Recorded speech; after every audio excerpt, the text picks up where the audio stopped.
Hormuz കടലെടുക്കിൻ്റെ നിയന്ത്രണം അമേരിക്കയും ഇറാനും സംയുക്തമായി മുന്നോട്ട് കൊണ്ടുപോകും എന്നാണ് പറഞ്ഞത്. അപ്പോൾ അങ്ങനെയാണെങ്കിൽ ഇത്തരത്തിൽ ഒരു സഹകരിച്ചു കൊണ്ട് മുന്നോട്ട് പോകുന്ന സാഹചര്യമാണെങ്കിൽ എന്തിന് ഇറാൻ നിരുപാധികം കീഴടങ്ങണം? അങ്ങനെ ഒരു ചോദ്യം കൂടിയുണ്ട്. അപ്പോൾ ഈ ഒരു വിഷയത്തിൽ അമേരിക്കയുടെ ഭാഗത്തു നിന്നുള്ള പ്രതികരണങ്ങൾ തന്നെ ഒരു യൂണിറ്റി ഇല്ലെന്ന് നമുക്ക് കാണാൻ സാധിക്കും. ട്രംപിൻ്റെ പ്രതികരണം ഒരു രീതിയിലാണ്, അതുപോലെ കരോലിൻ ലെവിറ്റിൻ്റെ പ്രതികരണം മറ്റൊരു രീതിയിലാണ്, അതുപോലെ പീറ്റ് ഹെഗ്സെറ്റ് പോലെയുള്ള നേതാക്കളുടെ കാര്യം നോക്കുകയാണെങ്കിൽ അദ്ദേഹം പറഞ്ഞത് യുദ്ധം ഇനിയും നീളും എന്നുള്ള കാര്യമാണ്. ട്രംപ് പറയുന്നു ഉടൻ അവസാനിക്കുമെന്ന്, പീറ്റ് ഹെഗ്സെറ്റ് പറയുന്നു യുദ്ധം നീളുമെന്ന്, കരോലിൻ ലെവിറ്റ് പറയുന്നു നിരുപാധികം കീഴടങ്ങണമെന്ന്. അപ്പോൾ ഇതിലേതാണ് വിശ്വസിക്കേണ്ടതെന്നുള്ള ഒരു ആശയക്കുഴപ്പം അത് എല്ലാവരുടെയും മനസ്സിലുണ്ട്.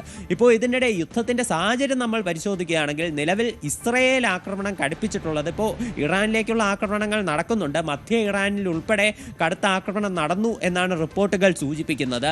അതുപോലെ ലെബനനിലും ഇസ്രായേൽ ആക്രമണം കടുപ്പിച്ചിട്ടുണ്ട്. അപ്പോൾ ലെബനനിൽ നിന്നുള്ള ഒരു ദൃശ്യമാണ് നമ്മൾ കുറച്ചു മുൻപേ കണ്ടത്.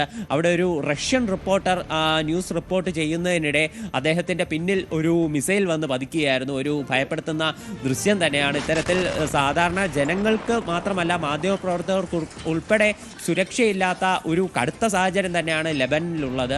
ഇപ്പോൾ ഇറാൻ പോലെ തന്നെ ഇസ്രായേലിന് വലിയൊരു ഭീഷണിയുള്ള സ്ഥലമാണ് ലെബനൻ. ഈ ലെബനൻ സർക്കാരുമായി അവർക്ക് വലിയ തരത്തിലുള്ള ആശയപരമായിട്ടുള്ള വിയോജിപ്പുകളല്ലാതെ വലിയ തരത്തിലുള്ള പ്രശ്നങ്ങളില്ലെങ്കിലും ലെബനനിലുള്ള സായുധ ഗ്രൂപ്പായിട്ടുള്ള ഹിസ്ബുള്ളയുടെ ഭാഗത്ത് നിന്ന് ഇറാനുമായിട്ടുള്ള സംഘർഷം ആരംഭിച്ച അന്ന് മുതൽ തന്നെ ഇസ്രായേലിന് ഭീഷണി ഉണ്ടായിരുന്നു.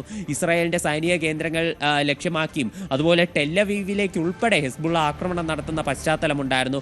വടക്കൻ ഇസ്രായേലിൽ ഇപ്പോഴും ഹിസ്ബുള്ളയുടെ ഭാഗത്തു നിന്നുള്ള ആക്രമണങ്ങൾ, ഈ റോക്കറ്റ് ലോഞ്ചറുകൾ ഉപയോഗിച്ചുള്ള ആക്രമണങ്ങളെല്ലാം ഇപ്പോഴും കടുത്ത രീതിയിൽ തന്നെയുണ്ട്. അപ്പോൾ ഈ പശ്ചാത്തലത്തിലാണ് ഈ ഹിസ്ബുള്ള ഗ്രൂപ്പിന് നേരെ അവർ കടുത്ത നടപടിയുമായി മുന്നോട്ട് പോകുന്നത്.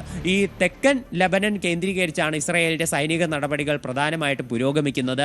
ഇവിടെയുള്ള പ്രദേശങ്ങളിൽ നിന്ന് ജനങ്ങളോട് ഒഴിഞ്ഞു പോകാൻ അവിടെ ഇസ്രായേൽ സൈന്യം നേരത്തെ തന്നെ നിർദ്ദേശം നൽകിയിരുന്നു. ഇവിടെയുള്ള ഗ്രാമങ്ങൾ കേന്ദ്രീകരിച്ചാണ് ഈ ഹിസ്ബുള്ളയുടെ പ്രവർത്തനം പ്രധാനമായിട്ടും നടക്കുന്നത്. അവരുടെ തലസ്ഥാനമായിട്ടുള്ള ബെയ്റൂട്ടിലേക്കും ഇസ്രായേൽ ആക്രമണം നടത്തുന്നുണ്ട്.